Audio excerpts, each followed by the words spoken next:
Good evening, good morning, good day, no matter what part of the world you are. Welcome to another rendition of Creating Legacy Through Community Service. My name is Sophia Chu, and I am your host today. And with me, I have in Jamaica what you call your pari, your longtime friend, somebody that you've known for a long time. So I'm looking forward to this interview. So, first, we're going to start out with you telling them your name and a little bit about your birthplace, where you're from, and a little bit about your birthplace. Good evening. I'm Ralph Taylor from Trinidad and Tobago, 7 miles off the Venezuelan coast, and started traveling in '68 as a welder and fabricator. I did the Virgin Islands and then the Bahamas and then Canada, New York, and then I end up in Detroit. All right, hold it right there. Okay, so you ended up in Detroit. Mm-hmm. So you know this communication or this really is about the Caribbean community here in Metro Detroit. Right. So I want you to tell me, how did you really get here to Detroit and why you decided to stay? The reason why I end up in Detroit is because I had met a young lady from Detroit. Hold it. So wait a minute. So this is like our fourth interview, and it seemed like all the Caribbean people come here for love. So all right, go on again. Well, love is a good thing. All right. You- Detroit is for lovers, evidently. That's right. Okay, go ahead. So yeah, my ex is from Detroit.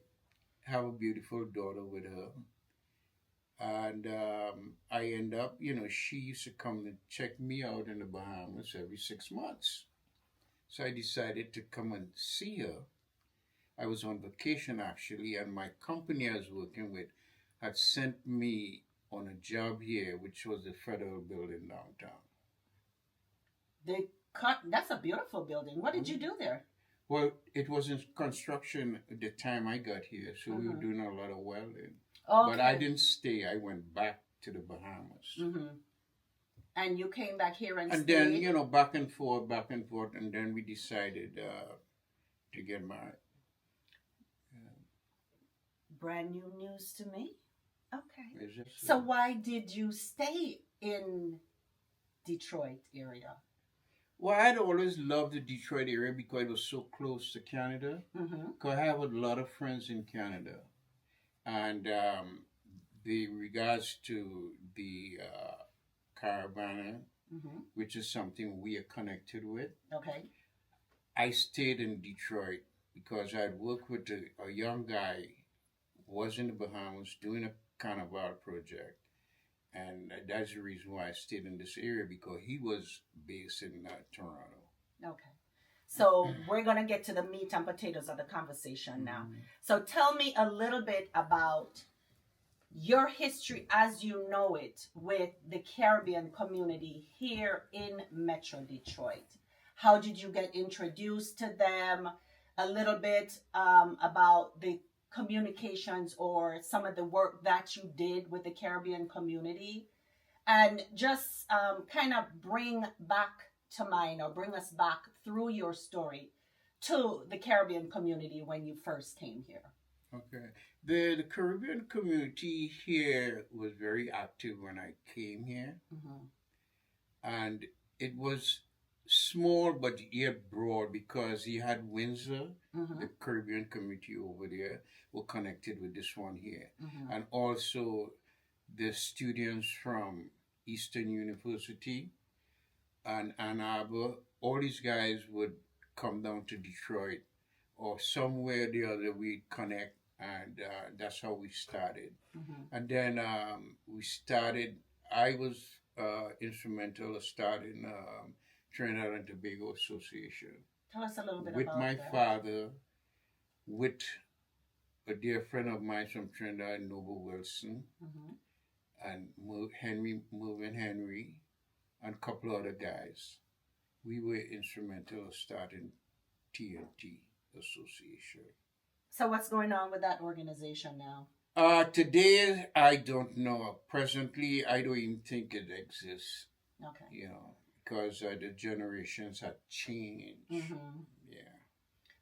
We met with a couple other community members and they talked about their history with the West Indian American Association, one of the oldest organizations around here. Can you tell us a little bit about what you know about them, or were they instrumental in your purview when it came to the Caribbean community here? Yeah, well, the West Indian American Hall or Association was the anchor for the Caribbean community. Okay. That is where we go and socialize on weekends. And because of the sports, cricket, we had some Trinidadians who were also involved with cricket. So the hall was like an anchor place for the Caribbean people. Okay. All right. So we're sitting in your studio, and I want you to tell our audience a little bit about your company, Caribbean Mardi Gras Production, and what that company does and the reason for this company existing. Well, the reason for the company existing is because I have a passion for my culture. Two, the culture that I came from was so colorful that I decided wherever I live, I would share my talent with that particular community. When I first came here, I was more in tune with the Americans doing like pageants and shows. So when they had discovered me, they took me under their wings. And I had done several shows for several elite black female organizations in Detroit. You can drop some names, Drop some names, let them know how big you are. Well, it's so much years that gone by. A lot of people is deceased now. But, I work with a lot of people, even from Highland Park, the mayor of Highland Park, his secretary. I work with the school downtown on Cass, the piano school on Cass, the Union Hall. There was a union building on Cass Avenue and the freeway, Fisher Freeway, where Afboni Modeling School was anchored. My first 10 months in Detroit, I put on a show because of the love and support the community had showed me in the early days. Okay. So I am one of those lovers of your work. The costumes that you make, the intricacies of the design. Tell us a little bit about your trade as a welder and what role that plays in these costumes that we're sitting surrounded by currently, right? So tell me how, in your mind, you envision a costume and how you take it out of your head and put it together using your welding skills. Because I know it's so much more than that. But to me, that's an integral part of what you do, because I wear one of the big pieces with wheels on them that are strapped around my hips that I have to hold on to as I pull them down the street. So kind of tie together for me your welding abilities and how that plays into how you see and design your costumes. Okay. So the welding has different techniques that I've learned. And with the welding skill, it came and it played a very important role, because on the large costumes, you have to do some welding. And the other side of my welding trade is fabricating, which is forming. You read a blueprint and you fabricate, you put pieces together. That's how welding comes in. So it became like, just taking candy from a baby. So I felt the love in my work, and that is why I have the great passion for my work. Okay. So one of our guests mentioned you by name as to one of the reasons why he looked forward to the Detroit Carnival years ago when it first started taking form, about the beauty of the costumes that you put on the street. And he was looking forward or hoping that we could get back there. So I want you to talk a little bit about your history with costuming in the carnivals that were here locally, and also some of the other things that you're doing in different cities in the area that kind of brings people's fascination for Trinidad Carnival here to Metro Detroit. Okay, well, the one of the things I had loved with the parade we used to do downtown, it was a platform for me to express myself. And I always tell people my work is my signature. So every year I go out there, my signature had to be better. And I know I had great followings because even today people used to tell me they used to bring a chair just to see my group. And my group was always the leading group in the parade. We had commissioned a couple of designers from Toronto also to come down to give the parade a fuller impact. But my group was one of the outstanding groups, and actually I used to win the first prize for my designs every year. How about the steel band portion of it?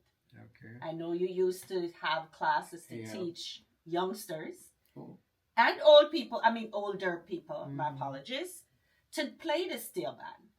Well, yeah, that's part of my culture also, the steel drum. It plays an important role with me. That's the reason why I put the band together, because I can remember that is actually the first step of me starting to design, because that was the music for the mass groups in Trinidad, steel drum groups. And what I would do as a kid, I would go to the barnyard, what we call the barnyard, where the steel drums practice, and I'd paint the drums or do the t-shirts. Oh. That's how I got started. Okay. And then, I got caught up in that, and I say, I need to do some more. And I started designing costumes. Now it comes full circle. Yeah. So our final question for you today is, and I want you to take a minute before you respond. What are your hopes for our Caribbean community here in Metro Detroit? Catch your breath.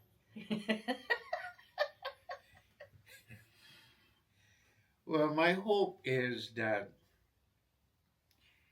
we could revive what we had. It might not be the same. It might be even bigger because of modern time, modern technology.